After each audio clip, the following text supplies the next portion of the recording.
Assalamualaikum warahmatullahi wabarakatuh.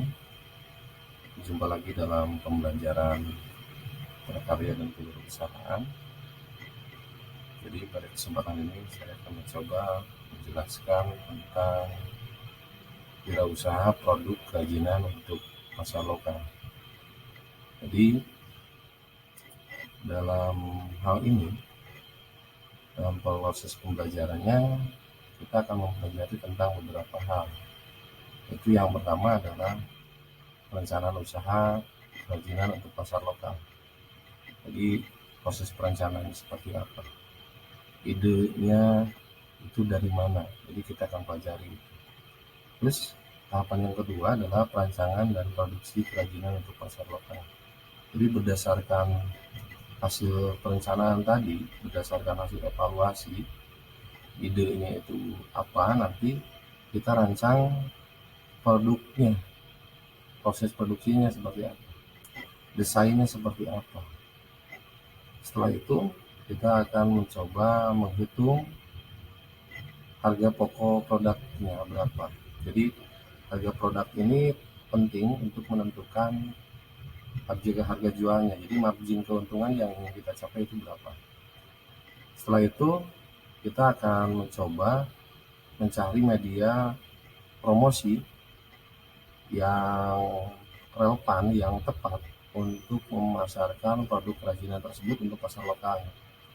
Terus yang selanjutnya yang akan kita bahas di akhir adalah penjualan sistem konsinyasi. Jadi sistem konsinyasi itu apa? Jadi kita masuk ke hal yang pertama. Jadi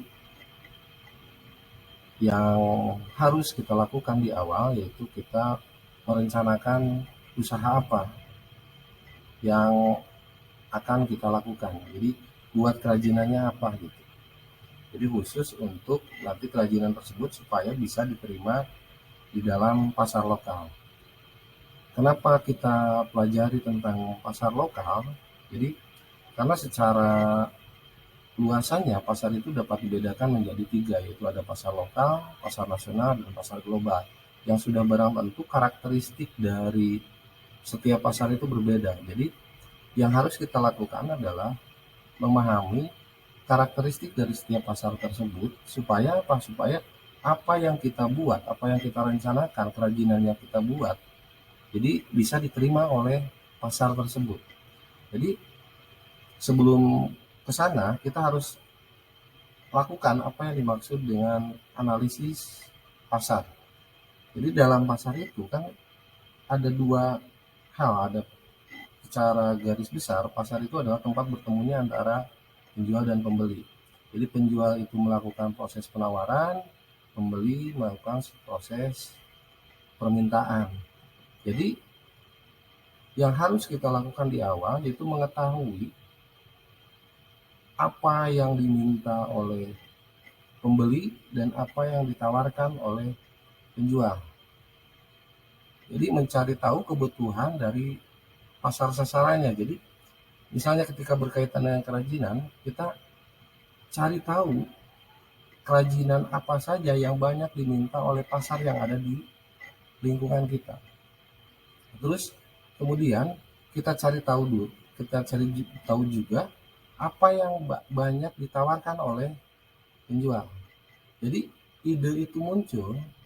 ide kerajinan itu muncul berdasarkan dari hasil analisis tentang permintaan dan penawaran tersebut. Jadi untuk pertemuan sekarang kita cukupkan sekian, nanti kita lanjutkan ke perancangan dan produk kerajinan untuk pasar lokal. Jadi silahkan kalian analisis tentang apa yang banyak diminta oleh pembeli dan apa yang banyak ditawarkan oleh penjual. Jadi nanti kalian buat kerajinan sesuai dengan hal-hal tersebut. Sekian dan terima kasih. Assalamualaikum warahmatullahi wabarakatuh.